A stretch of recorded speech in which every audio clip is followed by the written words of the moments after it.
Greetings, Gulls, and welcome to This Week at Endicott. I'm Rebecca Turner. And I'm Sam Doucette. Here's what's happening this week across campus. On Tuesday at 11 a.m., head down to Lower Callahan and join the Talk About It Tuesday presentation. This time you can learn all about the Black History Month events across campus, and while you're there, grab a taco. At 5 p.m. on Zoom, EF Education first presents Career Fair Prep. Hear from EF recruiters on how students can prepare for the fair and stand out. You'll find the link in your Blue Buzz email. Spark U is a compilation of 4 evening workshops spread throughout the month of February, providing participants with all the tools they would need to kickstart their business and focus on the entrepreneur within themselves. The next is on Tuesday at 5 p.m. Visit EC Fuel on all social platforms for more information, including a raffle with over $100 in prizes. Starting at 5:30 p.m. in the McDonald Gymnasium, cheer on the men's and women's basketball teams as they take on Curry College and take a shot at reducing game time waste. Which team will do the best at the recycling per capita? Compete in halftime challenges to win prizes. Head over to the DECA chapter meeting in GSB 247 at 6 p.m. Professor Kathy Butler will be discussing her career and offering advice to students. Stop by Gully's for Oasis Tuesdays at 8 p.m. with frozen mocktails and Tuesday trivia starting at 8:30 p.m. This week's trivia topics are Black History Month and music. On Wednesday between 9 a.m. and 4 p.m., you can take part in career fair preparation in Hempstead Commons Room 204. Find ways to get help with resumes, pitches, and how to be successful and prepared for the fair. Also on Wednesday, the Red Cross Blood Drive is happening on campus between 11 a.m. and 4 p.m. The Red Cross is experiencing the worst blood shortage in over a decade. Sign up to give blood through the link in your Blue Buzz email. Fuel is a student-managed business and technology accelerator that strives to educate, coach, develop business plans, provide business support services, and road test entrepreneurs so that they are ready to launch businesses that will be successful in the real world. The group meets every Wednesday at 5 p.m. in LSB 141, and all are welcome. The Improv Theater Group meets every Wednesday at 5:15 p.m. to play, laugh, and learn the fundamentals of improvisation. Interested in joining? Email Kevin Williams at the address below. At 6 p.m., participate in Buddhist Sangha. Head over to the Interfaith Chapel and learn about Buddhism and meditate with your community. At 7 p.m. in the Interfaith Chapel, embrace your own mindfulness and enjoy the freedom meditation. Stop by for great conversation and self-reflection. On Thursday at 12:30 p.m. in the Interfaith Chapel, it's Get Real for Seniors Only, where seniors will have the opportunity to engage in mindfulness practices and start a dialogue about learning to own your transitions in life. Between 5 p.m. and 7 p.m. outside Callahan Dining, the Charity Craft Club is having a fundraiser selling handmade jewelry to raise money for domestic violence.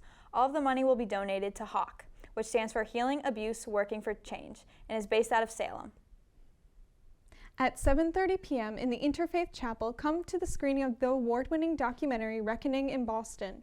After the film, there will be a panel discussion with the filmmaker and cast. On Friday from 2 p.m. until 4 p.m., join the weekly Bible study group in the Interfaith Chapel. Northeast ARC delivers lifelong support services to people with developmental disabilities. Friday Night Happenings takes place every Friday night from 6 p.m. until 8 p.m., and volunteers are always needed. Themes include talent shows, pizza parties, craft nights, dances, and more. You can sign up through your Blue Buzz email. At 9 p.m. in Lower Callahan, Late Night Loca presents a night of crafts and treats. Create friendship bracelets and enjoy some adult coloring, and try your own tasty mug cake. Stop by anytime until midnight. Starting at noon on Saturday and going until 3 p.m. on Sunday, be a part of the Boston Service Immersion Trip. This overnight service trip is an opportunity for volunteer immersion and camaraderie. The multi-service is combined with a nighttime activity, lodging accommodations, and meals. Sign up through the link in your Blue Buzz email. Now is the time to show off those mad billiard skills. At 4:30 p.m., you can head to Lower Callahan to participate in the pool tourney. Entry is free, and the first place winner gets a $100 gift card. At 9 p.m., Late Night Loca presents ice skating at the Bork Arena. There is free skating at 1-hour intervals. Skate rentals are available on a first-come, first-served basis. Sign up through the link in the Blue Buzz email. On Sunday from 7:45 a.m. until noon, volunteers are needed to assist with the Special Olympics North Shore Basketball League. Help with the game clock and scoreboard. Email Lori Rawls for more information. At 6 p.m. in Lower Callahan, there will be a Super Bowl watch party. Join the fun and watch the big screens for the Super Bowl and enjoy a Scooper Bowl with a chip and dip bar and other treats. On Monday at 7 p.m. in the Interfaith Chapel, it's Trivia Night, a fun event put on by the Christian community that is open to all and provides the campus with a chance to have some fun, learn new things, and have the chance to win some prizes. The Student Government Association meets Mondays at 8 p.m. in the Hospitality Suite. Anyone is welcome to attend. On February 16th at 7 p.m., mark your calendar for the conversation with the Equal Justice Institute, taking place in the Interfaith Chapel. On February 17th at 6:30 p.m., the Architecture and Design Club presents its fashion show in the Cleary Lecture Hall. Come watch the first ever Endicott College fashion show featuring the campus's clubs and organizations. Each organization participating will be creating an outfit that is unique to their club's identity. Reserve your ticket through the link in your Blue Buzz email. Last semester, 3 students traveled to Los Angeles to study at the New York Film Academy. They are back and sharing their experiences with ECTV's own Mia Finisi. Let's check it out. Welcome to this week's ECTV News Feature segment. My name is Mia Finisi, and I'm a senior at Endicott majoring in digital media with a concentration on digital journalism. Today I'm joined by 3 guests. All are juniors at Endicott, and all 3 have recently returned from spending a semester studying at New York Film Academy. As one of Endicott's many partner schools across the globe, the New York Film Academy offers students the opportunity to learn film, media, and performing arts in a hands-on environment at one of its many locations, including New York City, Miami, and Los Angeles. Evan, Tommy, and Foster, welcome, and thank you for taking the time for us today. Thank you. Thank you. I'd like to start off with a few questions for you as a group, so feel free to chime in at any point. Tell me about the transition. The 3 of you studied at the LA campus. How'd you get to LA? Where'd you stay? Who wants to start off? Evan, probably. I guess I'll start off. I mean, I got there second. Tommy was already there. We just flew there. I flew there with my family, stayed in a hotel for like a couple days, and then made our transition to our apartment that we all 3 lived in because of Endicott. So it was pretty fun. Nice. Pretty cool. Yeah, we had, we were probably around a mile from the school, which was great. The campus, it wasn't really a campus, it was more like 3 buildings spread out, 3 or 4 buildings spread out around this small area of Burbank. But we bought bikes, and then we also walked sometimes. Yeah. So Some bikes might have got stolen. yeah. Evan's bike. Well, how long did it take for it to get stolen? What, 2 weeks? A month, yeah. Yeah. But I mean, for the transition, it was pretty weird. I mean, like in general, I've never been to the West Coast. I don't know about these guys, but you know, it was different in the sense where, you know, people were different. I know when we left, the masks were like kind of calming down, you know. Right. COVID restrictions were a little different, but when we went over there and for the duration, it was like Endicott right now, you know, masks everywhere, and yeah, I mean, like other than that, it was nice, especially the weather. So. Yeah. So did Endicott like assist you guys with the living situation? What was that like over there? Yeah, they took over completely. Like we didn't have to do any type of research, anything. Oh, that's good. New York Film Academy in LA. I know in New York they have like dorms and stuff, but in LA they don't have any type of dorm style living. So you had to find a apartment. But then Endicott just was like, "Yeah, we got one for you." We're like, Perfect. "Cool, awesome." Yeah. So then I know you guys mentioned the bikes. So was that your only form of transportation? I know earlier you were saying you were walking. How was that like? I mean, like, also, like, not to mention, there's a lot of, like, thorns that are, like, on the sidewalk. So I got a flat tire, like, Thorny. 2 times or 3 times, and there was times where my bike was out of commission for, like, 5 weeks. Because it was a really, really busy work schedule. Like, you know, it was go, go, go. Right. It wasn't really written. It was more, like, hands-on, you know, working on sets, working with, you know, our classmates and trying to get around that way. So, I mean, yeah. And it was a lot of, like, it was hard because, like, LA is such a big city that you can't really, like, I heard when, like, coming to LA, like, I heard my grandfather say, "You should not get a car." And I was like, all right. And then other people were like, "You need a car." And so I was like, I guess we'll find out. Yeah. You needed a car. Yeah, for sure. So, like, because, like, I think the furthest I went was, like, 5 miles on my bike to get somewhere. And it wasn't worth it. No. But yeah, so it was a lot of Uber rides, and I really learned a lot about like timing for Uber. Like Thursday night, you're like, oh, nothing's gonna happen. It's like $25 to go like 5 miles. Wow. It's disgusting. Not even. Like, yeah. Wow. It's tough. Okay. Okay. Well, so was there like kind of like a culture shock while you went over? Because I know you mostly live on the East Coast. So how was that getting over to the West Coast? How was that? For one thing that I enjoyed was there was a lot of Spanish-speaking people, and especially in NIFA in general, it was extremely diverse, and there was a lot of people from all around the globe. Like we met people from like Morocco, South Africa, Mexico, Chile. A lot of people from Dubai and India. Yeah. Wow. Yeah. So that was really good. It was nice to be like in that sort of place where there's a good amount of diversity, and to be somewhere that's kind of like not diverse, like kind of like Endicott. It's coming back here was a culture shock because it was like just a little weird. Yeah, it was weird coming back actually. Yeah, I bet that was a big like reverse cultural shock transition coming back. Okay. So the classes, tell me about that. Were you hands-on on the field? What were you guys doing? All hands-on. All hands-on? The only writing that we did was for the next short film that we were gonna make. Yeah, true. Yeah. So it was super fun, amazing, because I mean, we made like 4 or 5 films. Yeah. I mean, for ourselves, and like also like. There was Foster. me. Yeah, so you were put into like your teams were split up into like from what your class was. So we would often, and it was always completely random. And we would nearly every single time be in the same group. Yeah. And so it would be like probably 5 or 6 of us in a group, and then everyone would help on Tommy's, everyone would help on mine. And usually it was completely different locations every time, which was awesome to get around. And also, a lot of our classmates had cars, so we didn't have to bike that often to go to super far places.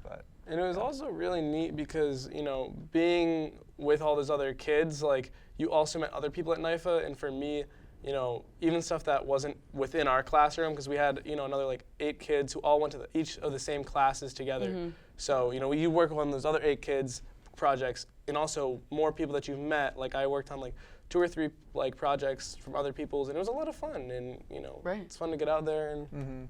Yeah. So speaking to the other kids in your classes, were they from like California? Were they from other places, like how you guys came from here? Were they excited to be there? Were you excited to be there? We were pumped to be there. There was a lot of people from all over the globe, Yeah, like we were saying. The majority of our class was not from America. Okay. That's not bad though. Yeah. So like where were they cool. from? A lot of people from, Mexico City, anywhere really in Mexico. Like I was saying, like Morocco, South Africa, India. One from Colorado. Yeah. Colorado. Someone from New Hampshire, like them. So. Oh yeah. Forgot about Rachel. It's like, So did you guys like? Are you still in touch with some of those people? Made friends while you were there. Oh yeah. Yeah. Yeah. I have one of my friends that I made was Declan, and he's from Colorado, and he's probably hands down like the hardest worker I've ever met in any field of anything. Like he was extremely talented. Like cars. He had like this electric car hobby. He was extremely good at like writing, cinematography. He was checking off all the boxes. I called him the other day, and he was working on a video game and coding. He's like, yeah, no, just picking another thing up. I'm like, you're crazy. So there was a lot of incredible talent that we saw out there, and it's good to have those people, around, in contact. So. So how were like I guess the professors, instructors? How were they?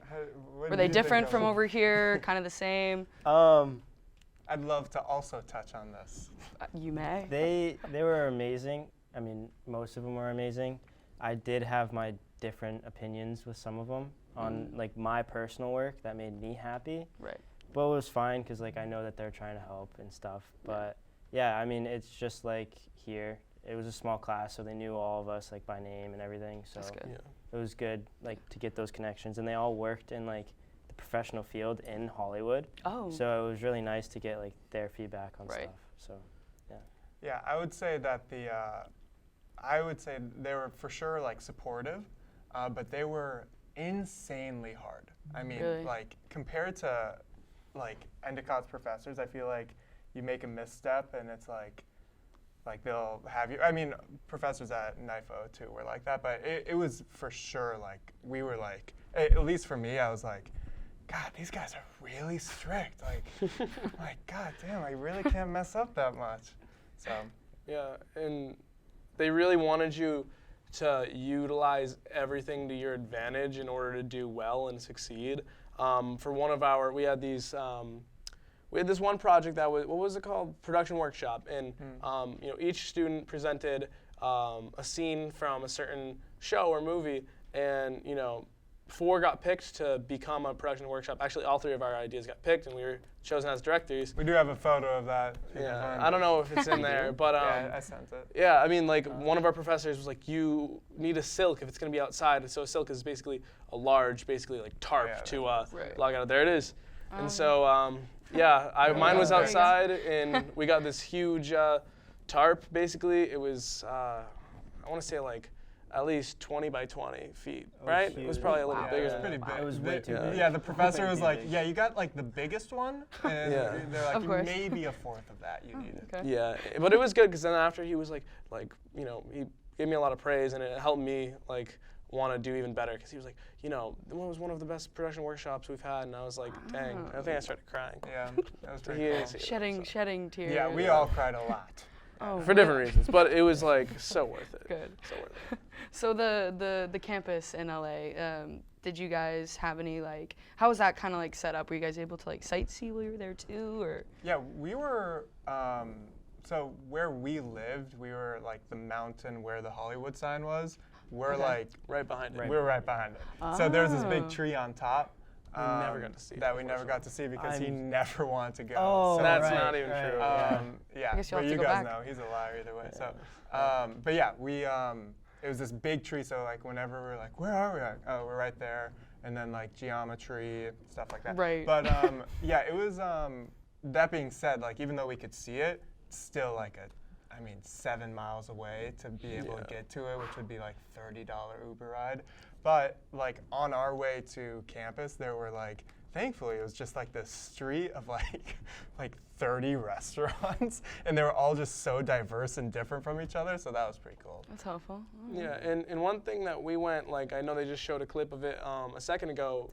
The 3 of us went to the Hollywood sign, and we started at what is that? Griffith Observatory. Griffith Observatory. Oh. So that was really cool. That was one of the first weeks we were there, and I know we went to the desert. What was it? Where was that? It was in called? Lancaster. So it was So- I had to rent a car because I wasn't gonna pay an Uber because where I was shooting, it was an hour and a half away. So we went to the desert, and that was super cool. I had never seen a desert before because It was awesome. That's pretty true, actually. yeah. So Wow, look at it that. was pretty cool because we got to see some Joshua trees and Wow. never saw the tumbling leaves. And There were was- actual tumbleweeds. Yeah. Those are well, real. Yeah, yes and no. I didn't see any. I think he saw some. Yeah, I saw a couple, but it was kind of wild to think of a desert because when I was there, I was like, wow, this is gonna be so hot. And I go there with a sweatshirt, and I was freezing because Interesting. because the sun is on it. It's I don't know how to explain it. Why it got down to at least 35 Wow. degrees. Later so. in the day. Yeah, once the sun went Okay. down because I don't know how to explain it. All right, well, I'm- you got to see a desert, True. so Yeah. that's a plus. Something else cool, and this is sightseeing, but it was also just NIFA. Where we edited, our edit bay and studio was the B Studios, which is where they filmed Jay Leno, and they have Right. this just That's- huge. cool. I mean, you're not allowed to look in it, but I took a peek or two. And then they had Coldplay won't tell. came. Yeah, maybe yeah, whatever. But Coldplay came while I was editing, and I wasn't able to see him. But the other, so we had there was our class, and then there was also this other filmmaking class. It was just not enough, or there was too many people to put us all in one class, and so we were just split up into 2. And the other filmmaking section was able to see them from afar. That's cool. I didn't even know that was a thing. Oh, really? That just I broke didn't my know heart. that. That's cool. Well, yeah, now you're with me. There you go. Same boat. So what would you say your biggest takeaway would be? Honestly, take chances. I mean, have fun, and if you guys just get out of your comfort zone, because going out there, I kind of was nervous, and especially in the film aspect, I felt like I didn't know too much. But once I went out there, I don't know, what about you guys? I was gonna say, like, I feel like we didn't press this enough. Like, my advice is if you're serious about like wanting to be a filmmaker, like take this opportunity. It is like I learned exponentially, like so much there, where like I came back and I was like, I'm like feeling like just confident in like being able to do stuff. Good. And like I would not feel nervous at all to be like, oh, could I be like grip on a film set, or do I need to be sound on blah blah blah and stuff like Right. that. Yeah, definitely. I would say definitely like experience. I don't know what the word I wanted to use, but like keep doing like over and over again. Like yeah. if you Right. want to make something, make it, and then right after that, make another thing. Because experience is like how you get good and better, and then over time, you're just gonna keep going. And that's what really like. It's kind of like quantity over quality in a way in the Yeah. beginning, because Yeah. you know, the more That's you a good way work. to put it. Yeah. So like when we were over in LA, it was just one right after the other. So especially after LA, I know that I've been like just thinking and constantly trying to do stuff. Right. So it's good. So yeah, that's one of my takeaways. Yeah, that was one of the things that they pressed, was like if you want to be good at filmmaking, if you want to get good at it, then do it. Like, and that's like kind of Don't why just we think did about it. it, Yeah, you know? like that's why we did it over and over and over. And it was seriously like, I'm not gonna sugarcoat it. Like it was so stressful because like barely any like it wasn't like, all right, you guys have finished your first film and now we'll take a week to talk about it. It was like, what's your next film gonna be? And we're like, It's like Throwing you right in the fire. Right, you Throwing you right in there. need your permits, you need your actors, my you God, need who's gonna be your permits. DP, who's gonna be your AD, who's gonna be the producer, who are your grips. Right. You know, it's like they Everything, were ready to just throw go, you go, in, go, and go. and you know, as stressful as it was, there was times where I was like, oh, this is too hard. Nothing's ever too hard. You can't like put That's yourself in a beautiful. position where you say, I can't do it, because if you put yourself in that position, you're not gonna be able yeah, to do you're it. not gonna do it. Like it was just so. It was awesome. One of the best experiences of my life. Yeah, it was So pretty. would nuts. you say this kind of changed your thought process for after college, or? Oh, for sure. Yeah? Yeah, definitely. I would say like there was a side of me that, and I think this comes from like not being confident, but like there was a side of me that was like, all right, like I'm in this major, I'm most likely gonna work in like commercial and like video and stuff like that. I'm probably not on a film set, but like after going to NIFA, I'm like, oh my gosh, like that'd be awesome. I would love to go on a film set. That was so much Right. fun. Yeah. So yeah. Well, when I first went over, it was for like writing. I love writing. I was took Todd Wimmer's screenwriting class. If you haven't taken it, I took that actually. take it. Great class. Take Great his class. It's incredible. And so after that, that's kind of what convinced me to go with them, because I was like, I want to there you learn go. more. Thank And you, so Todd Wimmer. I went, and I think my experience there taught me like, this is definitely something I want to do. I was thinking about switching to digital media. I ended up didn't, because I want to have that expanded range of options. Right. But I definitely think down the line, I will be working with the people I was with. Yeah, same. And if That's you get good. the, if Making you have the those opportunity connections, to making do those it, do connections it. while you're out there. Oh yeah. That's great. That's great. Well, thank you guys. Yeah. What Foster, about Evan? Tommy, Evan, What about Evan? Anything Has to that add? changed your experience? change your life oh goal. yeah, 100%. I love it out there. I think after I graduate, I'm gonna go there. My mom's not too fond of it, but I don't care. But yeah, I like making the connections. That's what I was gonna say, because when we first got there, I was kind of like scared. I was like nervous, and I was not that very like outgoing person. But living with these two, it's kind of hard not to be. Yeah, they probably really pushed you out there, huh? And then we also had an acting class, and that's like no for It's a me. great And then by class. the end, It it was like, oh yeah. I was like, I It really was like like the Kool-Aid this. man. Right, You know? right. All right, well, Yeah. thank you guys. That was great. Thank you. Thank you all for coming to the studio today and sharing your stories. If anyone is interested in spending a semester at the New York Film Academy, be sure to reach out to the school's internship coordinator, and they can help you find out more. I'm sure any of the students who went to the program would be more than happy to provide insight. So thank you all for watching and for tuning in. I'm Mia Finizzi, and I'll send it back to the desk. That's all we have for you this week, girls. Thanks for tuning in, and we'll see you next week.